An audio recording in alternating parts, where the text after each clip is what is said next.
તે નિયમિત અભ્યાસ કરે, શિક્ષક અને વડીલોનો આદર રાખે, સ્વચ્છતા રાખે અને આપણા દેશને આગળ વધારવામાં મદદરૂપ બને. ચાલો આજથી આપણે સંકલ્પ લઈએ કે આપણે આપણા દેશને સ્વચ્છ, સુંદર, શિક્ષિત અને મજબૂત બનાવીશું. જય Hind.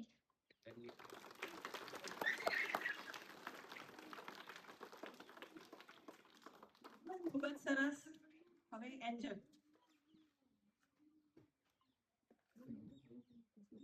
My name is Angel. Good morning, everyone.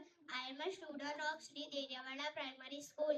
Respected teacher, parents, and my dear friends. Today is celebrating Independence Day. I wish you all a very happy Independence Day. On 15 August 1947, India became free British rule. We remember all the great freedom fighters who fought for our country. We are proud to be Indians. India is a beautiful country.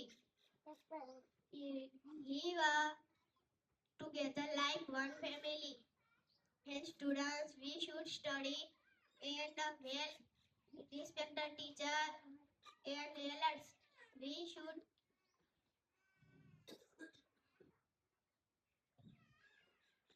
As students, we should study and well, like one elders.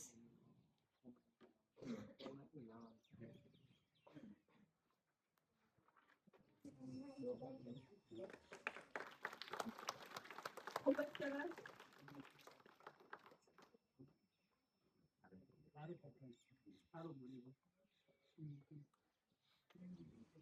બે બાળકીઓએ 15મી August વિશે, આમ તો આ 80મો સ્વાતંત્ર્ય દિવસ છે, એટલે 80 વર્ષથી તો ચાલતું જ આવે છે, બરાબર.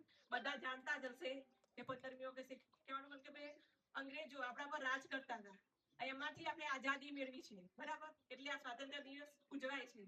અંગ્રેજોએ આપણા કેવા કામ તો કહેવાય છે કે ઘણા વર્ષો આપણા પર ભારત પર રાજ કર્યું છે. આપણો દેશ સુખી હતો, સમૃદ્ધ હતો, પણ એ લોકોએ આપણને ગરીબીમાં ધકેલ્યા છે.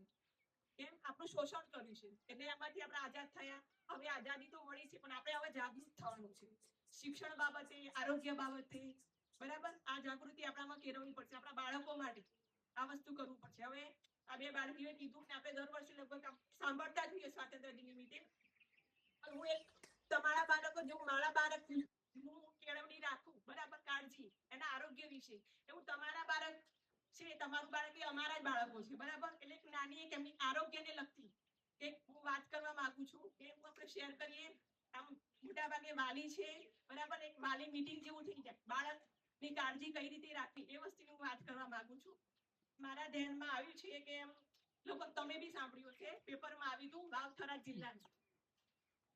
જિલ્લામાં બાળકોમાં કેન્સર, ડાયાબિટીસ અને હાર્ટ એટેક એનો લગભગ ખાસો મોટો આંકડો હતો. આંકડો એક્ઝેક્ટલી યાદ નથી મને, બરાબર.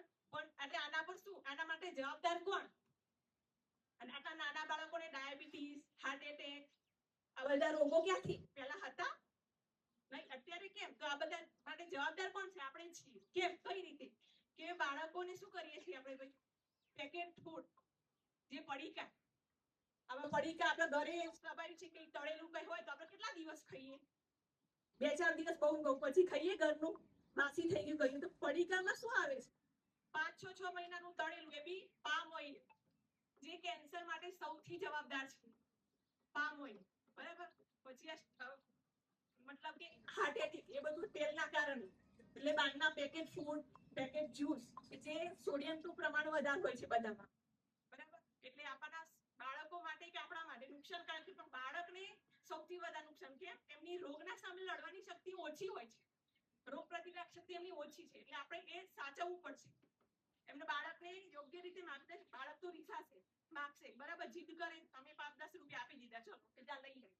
તમારું 5-10 રૂપિયાનું નુકસાન, પણ એની જિંદગીનું મોટું નુકસાન થશે, બરાબર. એટલે આપણે કેળવવાનું છે કે બાળકને શું આપવું.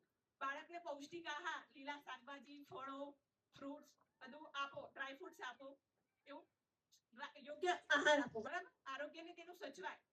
એટલે મારી એટલી જ માંગણી છે કે તમારું બાળક કે મારું બાળક. એટલે અમે એ જ હું શાળામાં રિસેસમાં ઘણા બાળકોને જોતી હોઉં છું, ઘણા ઘરેથી પેકેટ લઈને આવતા હોય, બિસ્કિટ લઈને આવતા હોય, છું કે મમ્મી ના પાડે છે બનાવવા, મમ્મી ટાઈમ નથી, તો શું આપણા બાળકો માટે આપણો ટાઈમ નથી?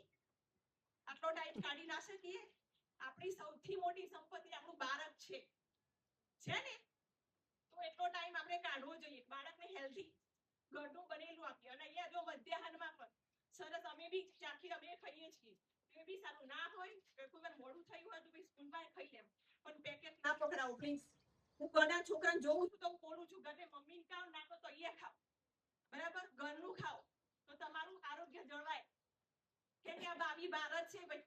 અને હવે બીમારીઓની વાત ના થાય એ પ્રમાણે છે કે પેલા કેન્સર, આ બધા નાના નાના છોકરાને હાર્ટ એટેક, ડાયાબિટીસ, આંખોના નંબર, એટલે બધા રોગો વધી ગયા છે, બરાબર? ને પ્લસ એક વસ્તુ કે મોબાઈલ, અત્યારે ખાસ આ મોબાઈલ, દરેક મોબાઈલ છોકરા હેરાન કરે એટલે મોબાઈલ પકડી દે, પણ ખરેખર એમના માટે બહુ નુકસાનકારક છે, બરાબર?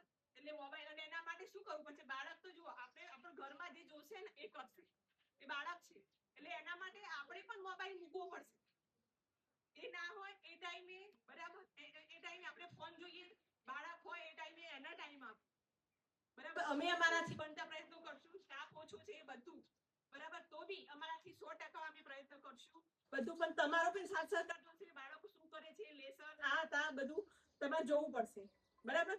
એટલે સ્વાસ્થ્યને લગતું અમે એ જ કહું કે બાળકનું સ્વાસ્થ્ય સચવાય એ ખાસ કાળજી રાખો.